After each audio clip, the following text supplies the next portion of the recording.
waxay leedahay maamo waayeel ah waxaan lahaa 3 wiil 3duba way wada guursadeen waxay tiri waxaan booqday midkii ugu weynaa waxaana ka dalbaday inaan la dego aan la noolaado isaga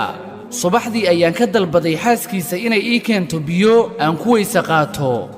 markii ay ii keentay kadib waan weyse qaatay waana tukaday markii aan tukaday kadib biyihii weysada ka soo haray ayaan ku shubay sariirtii aan ku jiifay subaxnimadii markii ay ii keentay shaax waxaan ku yidhi gabadhaydiyey tani waa xaalka dadka da'da ah waxaana ku kaadiyey firaashka xaaskii ayaa ku soo jeesatay oo ku qaylisay hooyadii waxayna tiri maamadii waxay i maqashiisay hadallo kuwa ugu xun waxayna iga dalbatay inaan dhaqo firaashka kadibna aan nadiifiyo waxayna igu tiri mar kale ha u laaban arrintani oo kale waxay leedahay maamadii waayeelka ahayd iyadoo sii wada qisada waxaan muujiyey caro daran waxaana dhaqay firaashkii waana qalajiyey waana baxay si aan ula dego wiilkayga dhexe yacnii midkii weynaa kan ku soo xigay waxay tiri maamadii waxaan sameeyey isla sidii aan sameeyey oo kale oo firaashkii ayaan ku shubay biyo xaaskiisii way xanaaqday wayna qaylisay waxayna arrinkii u sheegtay ninkeeda oo ahaa aniga wiilkayga ma uusan aamusiinin mana uusan dhibaataynin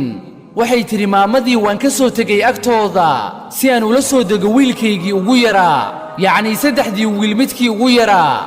waxay tiri maamadii waxaan imid guriga wiilkayga waxaana sameeyey isla sidii aan ku sameeyey xaasaskii wiilashayda midkii weynaa iyo kii dhexeba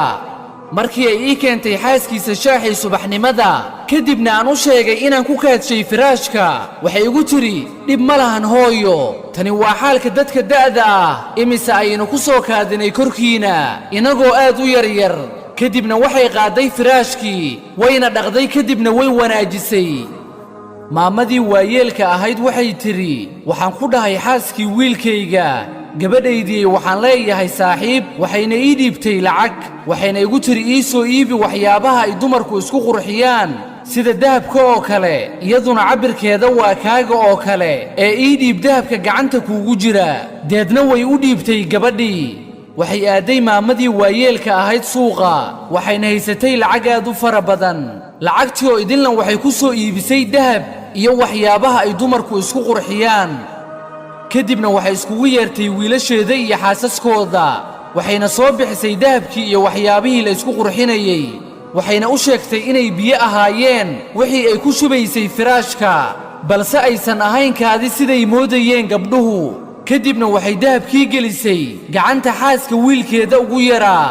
waxayna tiri maamadii waa tan gabadhayda taasi oon ku badbaadayo agteeda inta aan waayeelka ahay cumrigaygana aan ku dhammaysanayo iyada agteeda